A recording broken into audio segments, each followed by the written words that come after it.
El rostro del gerente del banco se puso completamente blanco. Sus manos temblaban mientras buscaba el teléfono.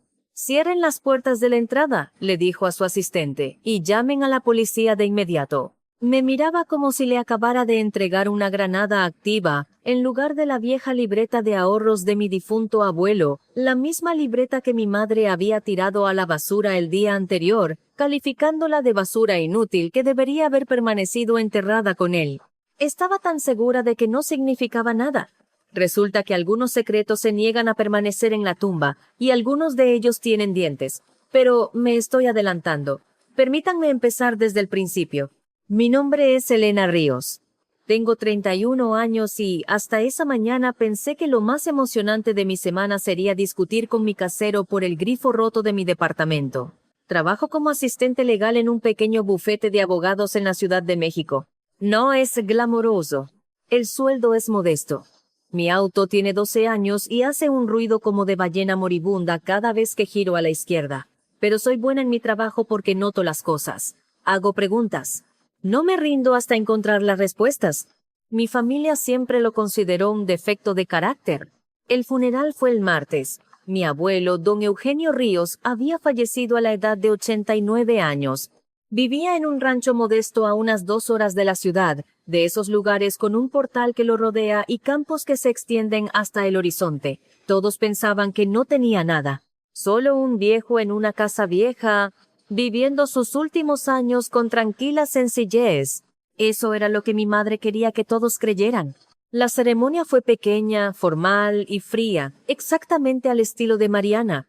Mi madre siempre consideró las emociones una forma de debilidad, y el funeral no fue una excepción. Lo organizó como un evento corporativo, 30 minutos para la ceremonia, 45 minutos para el velorio, y luego todos a casa, sin demoras, sin lágrimas innecesarias. El catering era de un lugar que claramente consideraba la mayonesa un grupo alimenticio aparte. Mi abuela se habría levantado de la tumba solo para quejarse de la ensalada de papa. Ella tenía estándares. Mariana no. Mi hermano Ricardo llegó 40 minutos tarde, con un traje que costaba más que mi auto. Dijo que el estacionamiento había sido complicado. En el rancho hay un patio de grava del tamaño de un campo de fútbol.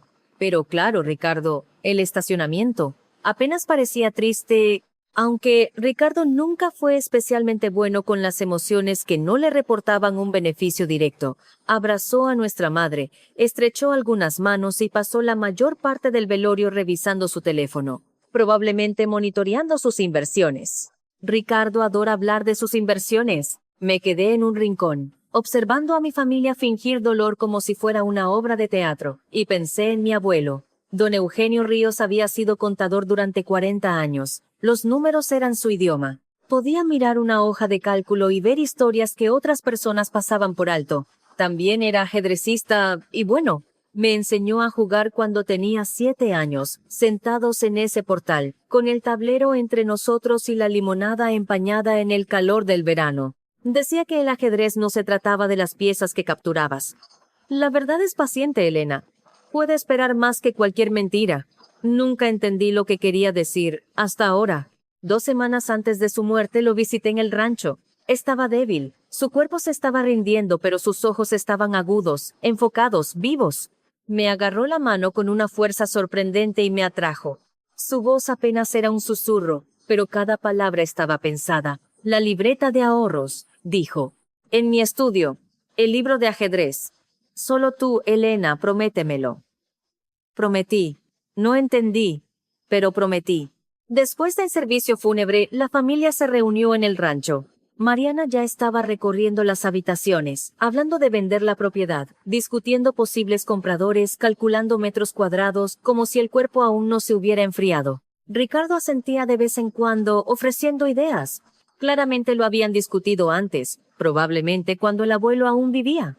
Me escabullí a su estudio. Era una pequeña habitación forrada de estanterías, con olor a papel viejo y tabaco de pipa. El abuelo no había fumado en 20 años, pero el olor nunca se había ido. Encontré el libro de ajedrez de inmediato. Finales estratégicos. Guía del maestro. Era su favorito. Habíamos discutido una posición de ese libro cientos de veces. Lo saqué de la estantería y se sintió mal, demasiado pesado. Lo abrí y mi corazón se detuvo. Las páginas habían sido cortadas. Dentro había una vieja libreta de ahorros de cuero gastada en los bordes, de las que encontrarías en una tienda de antigüedades. Parecía antigua como algo de otra época. La llevé a la sala, intrigada, queriendo compartir este descubrimiento con la familia. Ese fue mi error. Mariana la vio antes de que pudiera decir una palabra. Su reacción fue instantánea, demasiado rápida, demasiado dura. Cruzó la habitación en 3 pasos. Me la arrebató de las manos y apenas la miró antes de tirarla directamente al bote de basura de la cocina. «Eso es basura», dijo. «Viejas cuentas que ya ni siquiera existen. Eso debería haber permanecido enterrado con él. No hurgues en sus cosas, Elena. Es indecoroso». Ricardo se rió desde el sofá. «Siempre sentimental, ¿verdad, Dani?» Intercambiaron una mirada. Rápida, casi imperceptible, pero la vi. Llevo 8 años trabajando en un bufete de abogados. He visto esa mirada antes. Es la mirada que intercambian las personas cuando tienen un secreto compartido, cuando tienen miedo de que alguien se acerque demasiado a algo que quieren ocultar. Esa noche no pude dormir. Seguía pensando en la reacción de mi madre. Si la libreta de ahorros era inútil, ¿por qué se enojó? ¿Por qué no solo la ignoró? ¿Por qué necesitaba tirarla tan rápido, tan decisivamente? Y seguía pensando en mi abuelo, sus ojos agudos, sus palabras pensadas. Fue contador durante 40 años. No cometía errores con números o documentos. Si escondió esa libreta de ahorros en un libro de ajedrez y solo me lo dijo a mí, había una razón. La gente solo reacciona con enojo cuando tiene algo que ocultar. A las 5 de la mañana tomé una decisión. Voy a volver al rancho. Esa libreta de ahorros sigue en la basura. Y voy a averiguar por qué mi madre estaba tan desesperada por enterrarla. Antes de continuar, por favor, suscríbanse y escriban en los comentarios desde dónde están mirando y qué hora es. Lo veo todo. Muchas gracias por su apoyo. El viaje de 2 horas de regreso al rancho fue bajo la luz gris antes del amanecer. No encendí la radio. Necesitaba pensar. Mi abuelo era muchas cosas. Paciente, metódico, estratégico. Trabajó como contador durante 40 años, rastreando números, encontrando discrepancias, documentando todo. Jugaba al ajedrez como alguien que podía ver 15 movimientos por delante. No hacía nada por accidente. No escondía libretas de ahorros en libros ahuecados ni susurraba instrucciones crípticas sin una razón. Y mi madre no tiraba cosas a la basura con tanta agresión a menos que le tuviera miedo a algo. Llegué al rancho justo cuando las primeras luces asomaban por los campos. El cielo se pintaba de tonos púrpuras y dorados. Ningún otro auto, nadie alrededor. Perfecto. Entré con la llave de repuesto que el abuelo guardaba debajo del 3er escalón del porche. La casa estaba en silencio, inmóvil, como si contuviera el aliento. Fui directamente a la cocina. El bote de basura estaba exactamente donde lo había dejado. Saqué la bolsa, la puse en el suelo y empecé a hurgar. Ahí estaba. Yo, una mujer adulta con un título universitario, hasta el codo en la basura a las 5:30 de la mañana, como un mapache con ropa de negocios. Mi abuelo habría estado orgulloso. Mi terapeuta haría preguntas. La libreta de ahorros estaba casi al fondo, debajo de los pozos de café y las servilletas de papel del velorio. La saqué, la limpié con la manga y la examiné detenidamente por primera vez. La cubierta de cuero era vieja y gastada, hecha para parecer algo de décadas pasadas. Pero cuando la abrí, algo no cuadraba. El número de cuenta en el interior no coincidía con el aspecto anticuado. El formato era incorrecto. Demasiados dígitos, demasiado moderno. Y entonces encontré una nota. Escondida en el lomo de la libreta, doblada en un cuadrado minúsculo, había un papel con la pulcra letra de mi abuelo. Número de cuenta 77412289. Ellos no saben de esta cuenta. Pide el historial completo. No confíes en nadie de la familia, solo tú, Elena. Lo leí 3 veces. Ellos no saben. Refiriéndose a Mariana, refiriéndose a Ricardo. Mi abuelo había escondido algo de su propia familia, y solo a mí me confió encontrarlo. Tomé fotos de todo, la libreta, la nota, el número de cuenta, subí todo a la nube de inmediato. Trabajar en un bufete de abogados te inculca ciertos hábitos. Los documentos pueden ser destruidos, Los archivos pueden perderse, pero las copias digitales son para siempre. Regresé a casa con la libreta de ahorros en mi bolso y las preguntas ardiendo en mi mente. La primera llamada llegó a las 10 de la mañana, Mariana. Su voz era dulce, preocupada, maternal, todo lo que ella no es. Solo estoy viendo cómo estás después de ayer, dijo. Un día tan difícil para todos nosotros. Esperé. Habría más. No tomaste nada del rancho, ¿verdad? Todo es parte de la herencia ahora. Necesitamos catalogar todo antes de vender. Mentí, con suavidad. Solo uno de los libros de ajedrez del abuelo, como recuerdo. Hubo una pausa. La escuché calcular, decidiendo si presionar más. Luego su voz se relajó. Está bien, eso está bien, pero no hurgues más en sus cosas, Elena. Algunas cosas es mejor dejarlas en paz. Tu abuelo no estaba bien. No era él mismo en sus últimos años. Su mente se estaba desvaneciendo. No siempre entendía lo que era real y lo que no. No dije nada, pero por dentro gritaba. Hace 2 semanas mi abuelo me miró a los ojos y me dio instrucciones específicas. La libreta de ahorros, el libro de ajedrez. Solo yo. No era un viejo confundido. Era un hombre con un plan. Era un hombre que sabía exactamente lo que estaba haciendo. La segunda llamada llegó a las 7 de la tarde. Ricardo. Mi hermano, que no se había puesto en contacto conmigo voluntariamente en 6 meses, de repente quería charlar. Mi hermano llamando para ver cómo estaba. Era tan natural como un gato ofreciéndose a hacer tu declaración de impuestos. La última vez que Ricardo se puso en contacto conmigo voluntariamente fue hace 3 años, para preguntarme si todavía tenía los palos de golf de papá. Los tenía. Él los recogió. Nunca los volví a ver. Aprendes a reconocer ciertos patrones. Hola, Dani, dijo. Su voz era demasiado casual, demasiado amigable.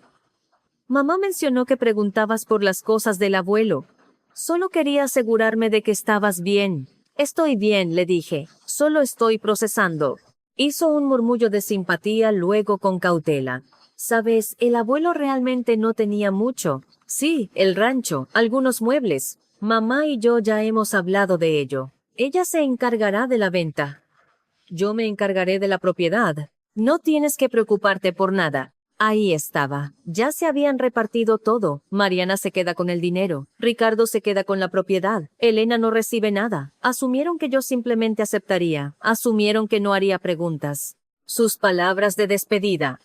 Simplemente déjalo ir, Dani. Ya sabes cómo es mamá. No vale la pena pelear. Después de colgar, me senté en mi departamento y pensé en el horario de las llamadas. Mariana llamó a las 10. Ricardo llamó a las 7. 9 horas de diferencia. Casi como si se hubieran coordinado. Casi como si estuvieran verificando lo que yo sabía, comparando sus historias, asegurándose de que sus mentiras coincidieran. Tenían miedo de algo. Por eso lo registro todo. Cada conversación, cada fecha, cada detalle. Trabajar en un bufete de abogados te enseña que los recuerdos se desvanecen, pero los documentos son para siempre. Registré ambas llamadas palabra por palabra. La hora, la duración, las frases exactas. Volví a mirar la libreta de ahorros, la nota del abuelo, el número de cuenta, demasiado moderno para la vieja cubierta de cuero. Mañana me tomaré el día libre. Voy a ir a ese banco. Voy a averiguar qué escondió mi abuelo y lo que mi madre estaba tan desesperada por enterrar lo voy a sacar a la luz. Me tomé el día libre del trabajo, que mi jefe aprobó sin más preguntas. Una de las ventajas de nunca tomarse un día libre. La gente no discute cuando finalmente lo haces. El viaje al banco tomó 2 horas. Banco del Sol había sido absorbido por una institución más grande hace muchos años, pero la oficina principal todavía existía en un pequeño pueblo llamado San Pedro. Era uno de esos lugares con un solo semáforo y una fonda que probablemente servía el mismo café desde 1972. Entré al banco a las 9:15 a.m., llevando la libreta de ahorros, mi identificación, el certificado de defunción del abuelo y documentos que demostraban mi parentesco. No esperaba nada. Tal vez unos cientos de pesos en una cuenta olvidada. Tal vez solo respuestas. La joven cajera detrás del mostrador sonrió cuando me acerqué. Tomó la libreta de ahorros, la examinó con cortés curiosidad e ingresó el número de cuenta en su computadora. Su sonrisa se desvaneció. Se disculpó. Llamó a algún lugar en la parte de atrás. Habló en voz baja que no pude escuchar. Pasaron 20 minutos. Me senté en el vestíbulo, mirando el reloj, empezando a sentirme tonta. Quizás Mariana tenía razón, quizás no era nada, quizás había conducido 2 horas por una cuenta vacía y un callejón sin salida. Me senté en el vestíbulo el tiempo suficiente como para aprender la historia de la vida del guardia de seguridad. Se llamaba Carlos. Se estaba preparando para una carrera de 5 kilómetros. Su esposa lo había obligado a dejar el pan. Nunca había visto a un hombre lucir tan triste parado a 3 pasos de un tazón de caramelos de menta gratis. Luego apareció un hombre con un traje caro, alto, con sienes plateadas, con un rostro profesionalmente neutral. Se presentó como Teodoro Calvo, el gerente regional. Me pidió que lo acompañara a su oficina privada. Sus manos temblaban ligeramente mientras tomaba la libreta de ahorros de mis manos. La examinó como si pudiera explotar. Luego se dejó caer pesadamente en su silla de cuero y exhaló. «Señorita Ríos», dijo, con cautela, «esta cuenta está marcada en nuestro sistema». Sentí que el corazón se me caía. Marcada, esa palabra nunca significa nada bueno. Pero continuó. «No por algo que usted haya hecho, sino por su historial», explicó. La cuenta no era de 1962, a pesar de lo que sugería la vieja cubierta de la libreta de ahorros. Fue abierta en 2010. Mi abuelo había usado intencionalmente la cubierta vintage para disimularla, para esconderla. La cuenta era un instrumento de ahorro con interés compuesto. Había permanecido intacta durante 14 años. El saldo actual era... Él escribió el número en una hoja de papel y la deslizó por la mesa. 36 millones de pesos. Cuando vi el número, hice un sonido que solo puedo describir como lo que sucede cuando accidentalmente te sientas en un gato. Parte suspiro, parte chillido, parte necesidad desesperada de acostarse. El gerente del banco me ofreció agua. Necesitaba algo más fuerte. 36 millones de pesos. Mi abuelo, de quien todos pensaban que no tenía nada, que vivía en un rancho modesto y usaba los mismos 3 suéteres durante 20 años, había escondido 36 millones de pesos en una cuenta que nadie conocía. Pero Teodoro Calvo no estaba celebrando conmigo. Su rostro se volvía más y más preocupado, no menos. «Hay algo más», dijo. «En 2015 alguien intentó acceder a esta cuenta. Tenían documentos de poder notarial para Eugenio Ríos. Tenían una firma que parecía la suya, autorizando una transferencia, pero nuestro sistema de verificación detectó una inconsistencia en los documentos. La firma no coincidía exactamente con nuestros registros. Se denegó el acceso y el intento quedó registrado en nuestro sistema de seguridad. Tenía la boca seca». «¿Quién?», pregunté, ya sabiendo la respuesta. Calvo miró sus papeles. La persona que intentó acceder fue identificada como Mariana Ríos. Hizo una pausa. «¿Es su pariente?» «Mi madre». «Mi madre había intentado robar este dinero hace 9 años. Fracasó, pero lo intentó». Calvo hizo más llamadas. Llegaron más personas. Una mujer de su departamento de seguridad, un hombre de la parte legal. Sacaron registros de sus archivos y de otros bancos donde mi abuelo tenía cuentas. La imagen que surgía era devastadora. Mi abuelo tenía dinero, una cantidad significativa de dinero, una herencia de sus propios padres en 1995, cuidadosamente invertida y multiplicada a lo largo de los años. Para 2009, cuando mi padre murió y Mariana se convirtió en la tutora de mi abuelo, había acumulado más de $1 millón en varias cuentas. Mariana los encontró, y en el transcurso de 5 años, de 2010 a 2015, los vació, transferencia tras transferencia, retiro tras retiro, utilizando documentos de poder notarial y firmas que parecían auténticas pero no lo eran. Había robado aproximadamente 25 millones de pesos a mi abuelo. Pero don Eugenio era contador, se dio cuenta. No podía detenerla legalmente porque ella había convencido a los tribunales de que él era mentalmente incapaz. No podía acudir a la policía porque nadie creería a un anciano confundido en contra de su nuera devota. Estaba atrapado. Así que hizo lo único que pudo. Escondió lo que quedaba. En 2010, cuando se dio cuenta de lo que estaba sucediendo, abrió secretamente esta cuenta, transfirió $1 millón a ella, usó la vieja cubierta de la libreta de ahorros para disimularla. No le dijo a nadie. Esta cuenta era su salvavidas, su póliza de seguro, su último movimiento en una partida de ajedrez contra la mujer que le había robado todo lo demás. Calvo me miró con algo parecido a respeto. Hay algo más que debes saber, dijo. En 2019, su abuelo presentó una queja formal a nuestro departamento de fraude. Afirmó que su nuera lo estaba robando. Dijo que nadie le creería porque había sido declarado mentalmente incapaz. Hizo una pausa. No pudimos proceder sin la documentación original de la cuenta, sin pruebas de que tenía activos a los que ella no debería haber tenido acceso. Sin esto, levantó la libreta de ahorros. Su abuelo intentó probar que lo estaban robando. Y ahora usted acaba de traernos la prueba que él no pudo proporcionar en vida. Me senté en esa silla de cuero, sosteniendo el secreto de mi difunto abuelo, y finalmente entendí. Don Eugenio no se rindió, no sucumbió a la confusión o la desesperación. Pasó 9 años construyendo un caso, preparando pruebas, esperando el momento adecuado, y dejó la clave a la única persona en la que confiaba para terminar lo que había empezado. A mí, Calvo extendió la mano hacia el teléfono. Señorita Ríos, dijo, necesitamos contactar a nuestro departamento de seguridad, y creo que tendremos que involucrar a las fuerzas del orden. Esta cuenta es prueba de crímenes financieros graves. Asentí lentamente. Había venido aquí sin esperar nada. Tal vez unos cientos de pesos, tal vez un cierre. En cambio, había encontrado 36 millones de pesos y la prueba de que mi madre era una ladrona. Y en algún lugar estaba absolutamente segura. Mi abuelo estaba sonriendo. Si todavía me acompañan en este viaje, solo quiero darles las gracias de todo corazón. Por favor, hagan clic en el botón de suscripción si aún no lo han hecho. Su apoyo significa todo para mí. Y les prometo que la mejor parte de esta historia aún está por llegar. La policía llegó al banco en 2 horas después de la llamada de Teodoro Calvo. 2 detectives de la Unidad de Delitos Financieros, ambos con cuadernos y expresiones que decían que ya habían visto esto antes. Abuso financiero de adultos mayores, así lo llamaban, uno de los crímenes de más rápido crecimiento en México. Y los perpetradores eran casi siempre miembros de la familia. La detective principal era una mujer llamada Sofía Ramírez. De unos 40 y tantos, mirada aguda, maneras de negocios. Había estado en la Unidad de Delitos Financieros durante 15 años, y me dijo algo que se me quedó grabado.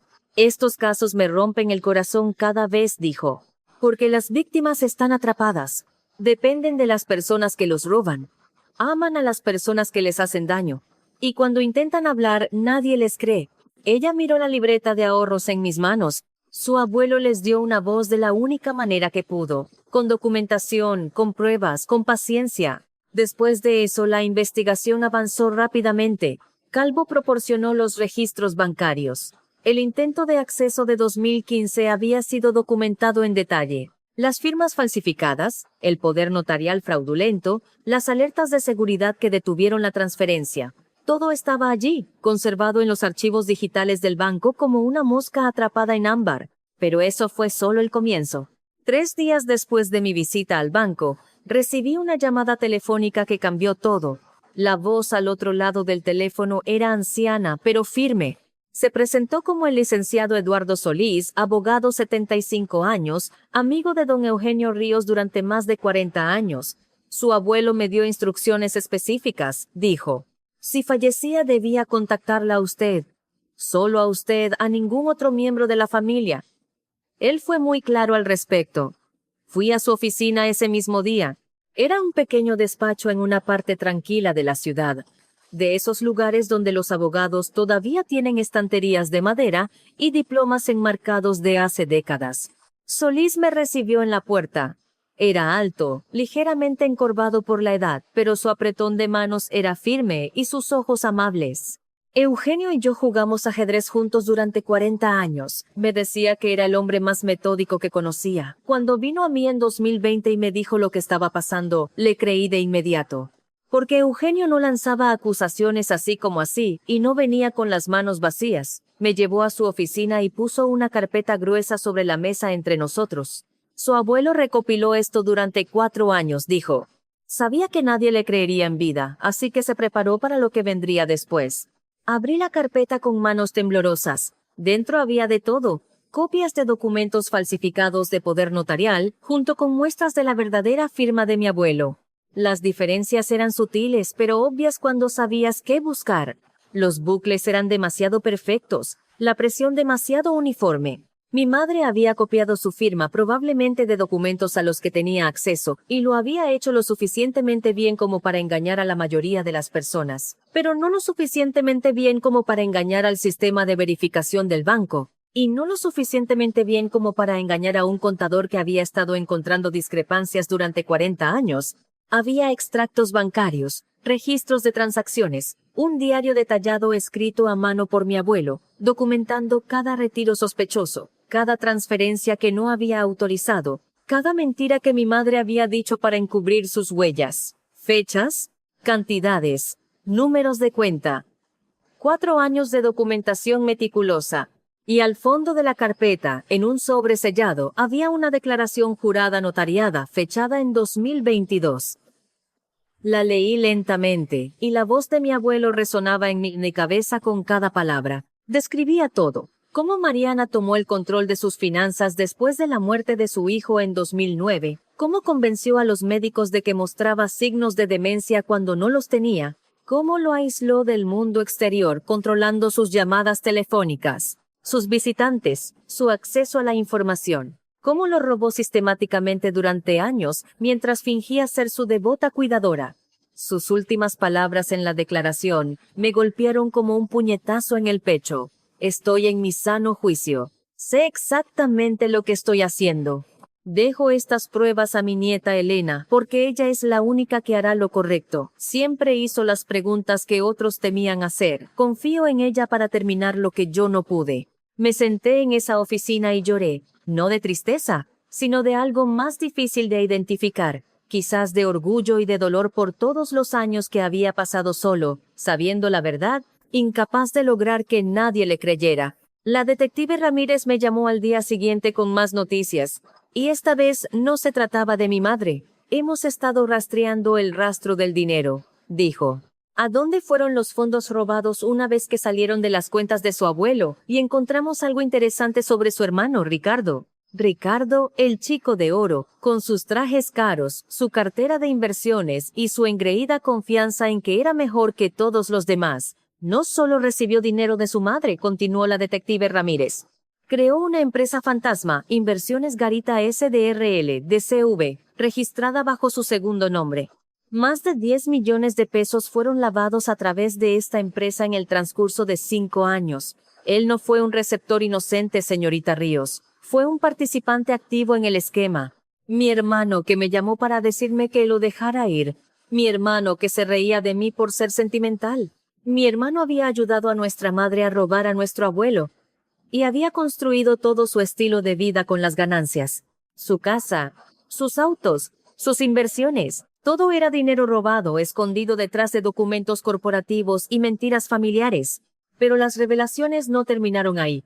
El equipo de la detective Ramírez realizó una verificación de antecedentes de todos los involucrados. Procedimiento estándar, dijo. Y encontraron algo en el pasado de mi madre que lo explicaba todo. En 2002, la propia madre de Mariana falleció. La mujer tenía alrededor de 3.5 millones de pesos en ahorros.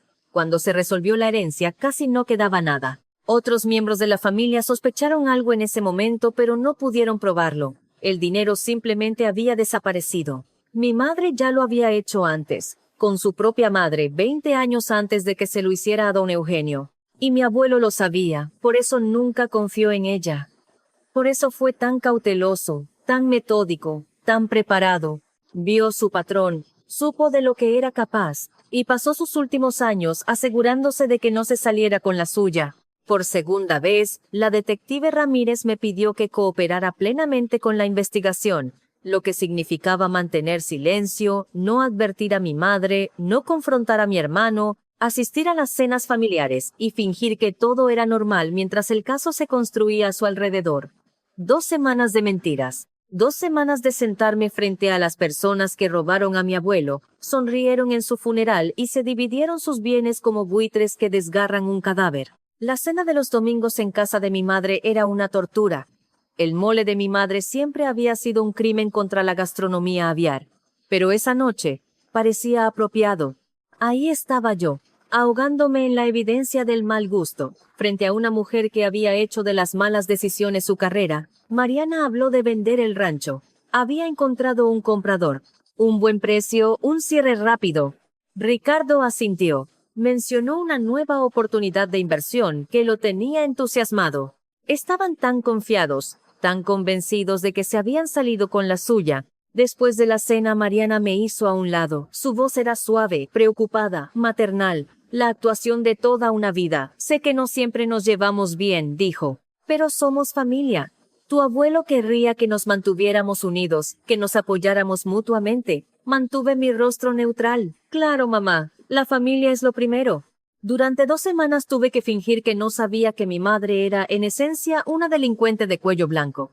Cada vez que llamaba para quejarse del césped de los vecinos o del precio de los huevos en el supermercado, quería decir, ¿sabes qué más es caro, mamá? La prisión federal. Pero esperé. Documenté. Confía en el proceso. Mi abuelo me enseñó a jugar ajedrez cuando tenía 7 años.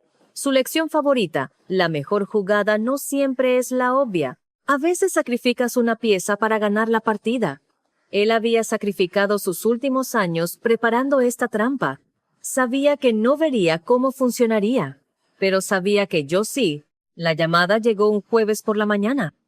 La voz de la detective Ramírez era tranquila y profesional. Señorita Ríos, estamos ejecutando las órdenes. Los arrestos serán simultáneos hoy. Pensé que querría saberlo. Le di las gracias. Colgué y me senté en silencio durante un largo momento. Mi madre estaba a punto de perderlo todo. Mi hermano estaba a punto de aprender que la traición tiene un precio, y la paciencia de mi abuelo finalmente daría sus frutos.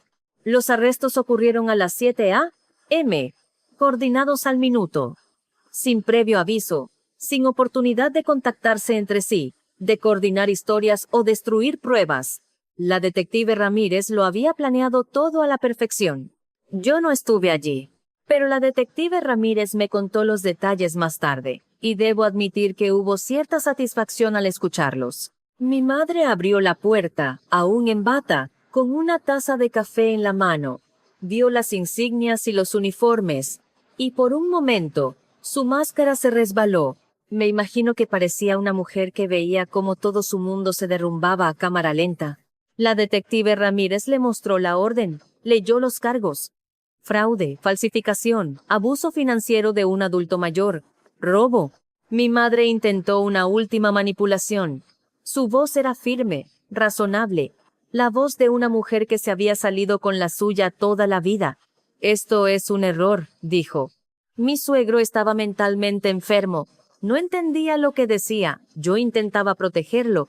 La detective Ramírez no se dejó impresionar. Señora, tenemos 4 años de pruebas documentadas, declaraciones juradas de su suegro atestiguadas por un abogado, registros bancarios de su intento de acceder a una cuenta de la que no sabía que existía, y un rastro de papel que muestra exactamente a dónde fue el dinero. Esto no es un error, son las consecuencias. A mi madre la esposaron y la llevaron al auto de policía. Sin gritos, sin escenas dramáticas, solo la tranquila muerte de una mentira que había durado 15 años. Al mismo tiempo, al otro lado de la ciudad, mi hermano estaba en su oficina. Estaba en una reunión con clientes cuando entraron los oficiales. Escuché que se puso completamente pálido. Intentó explicar que debía haber habido alguna confusión. Intentó mencionar a su abogado. Los oficiales no estaban interesados en negociar. Ricardo fue esposado frente a sus colegas. Su reputación murió en ese momento. Lo que sea que hubiera construido, la imagen que hubiera cultivado, todo se desvaneció. No hay forma de recuperarse de un arresto por lavado de dinero en tu propia sala de conferencias. El caso avanzó por los tribunales en los meses siguientes. Asistí a algunas de las audiencias. Observé cómo se acumulaban las pruebas. Observé cómo la expresión segura de mi madre se desmoronaba gradualmente a medida que la magnitud del caso y las acusaciones se hacían claras. Su abogado lo intentó todo. Argumentó que don Eugenio era mentalmente incapaz, por lo que su declaración no era válida. La fiscalía presentó a 3 médicos que habían tratado a mi abuelo a lo largo de los años. Los 3 testificaron que don Eugenio no mostró ningún signo de demencia. Estaba agudo, coherente, consciente.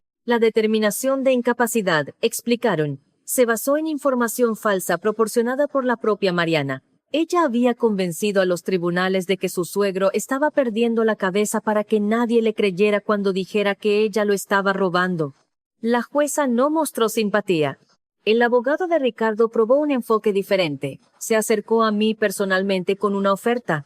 Ricardo testificaría contra nuestra madre a cambio de una sentencia reducida. Afirmó que había sido manipulado, que no conocía el alcance total de lo que estaba sucediendo, que él también era una víctima. El abogado transmitió el mensaje de Ricardo con cautela. Su hermano dice que quiere arreglar las cosas. Está dispuesto a cooperar plenamente. Lo pensé durante exactamente 3 segundos. Dígale a mi hermano que mi abuelo me enseñó a jugar ajedrez, le dije. Y en ajedrez no se negocia con peones. De todos modos, no importó. Los fiscales no estaban interesados en la cooperación de Ricardo. La empresa fantasma demostró que no era un receptor pasivo de la generosidad familiar. Había creado estructuras corporativas para ocultar el dinero robado. Firmó documentos, realizó transferencias, sabía exactamente de dónde venía el dinero y ayudó a ocultarlo, sin trato. La acusación completa. La audiencia de sentencia se llevó a cabo en un frío día de febrero 3 meses después de los arrestos. Un tribunal federal, paredes con paneles de madera, la bandera mexicana colgando detrás del estrado del juez.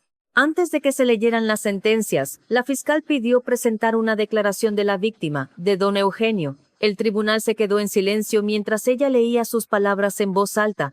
Mi nuera me robó mi dinero y mi dignidad. Convenció al mundo de que estaba perdiendo la cabeza mientras vaciaba mis ahorros.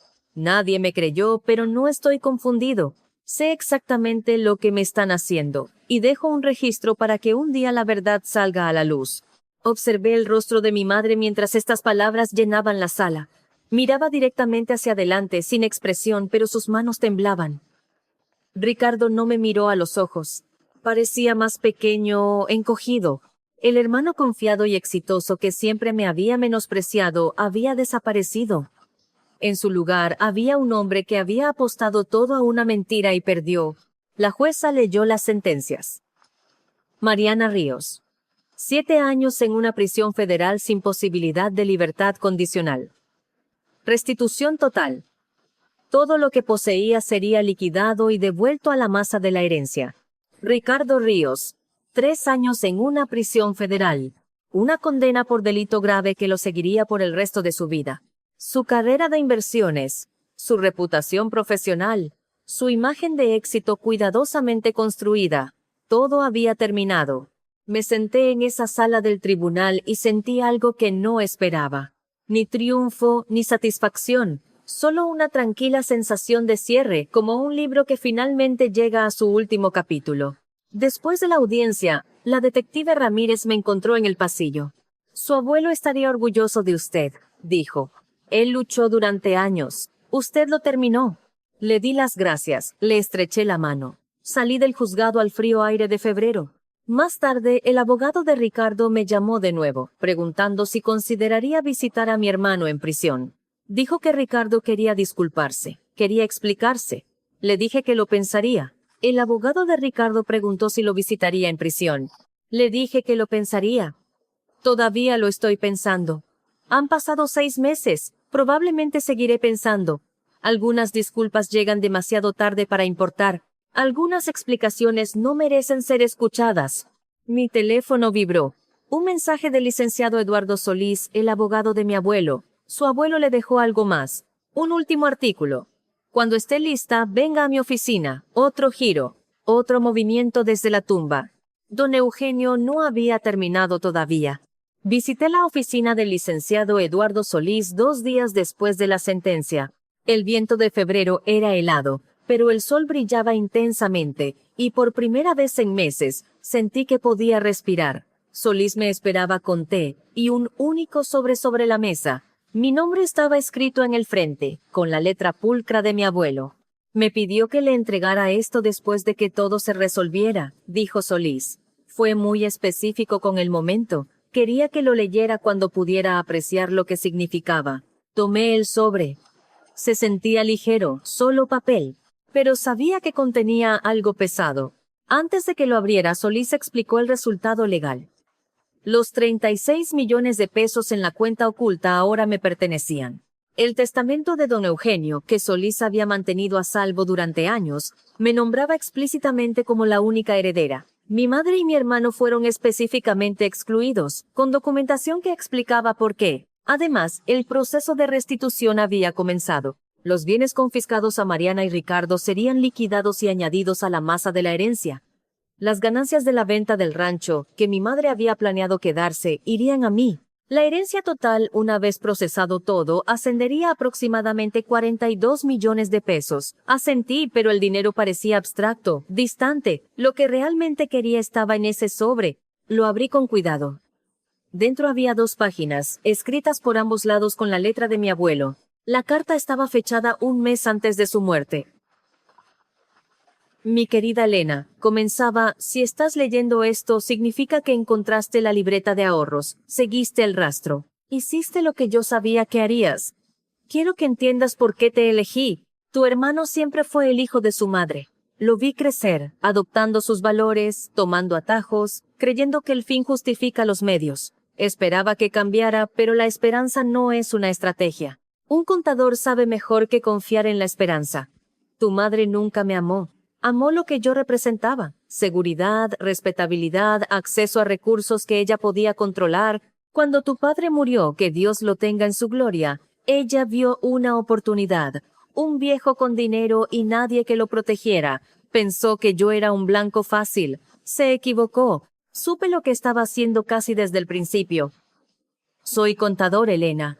Pasé 40 años rastreando números, encontrando discrepancias, detectando fraudes. ¿Realmente pensó que no notaría cómo desaparecía mi propio dinero? Pero estaba atrapado.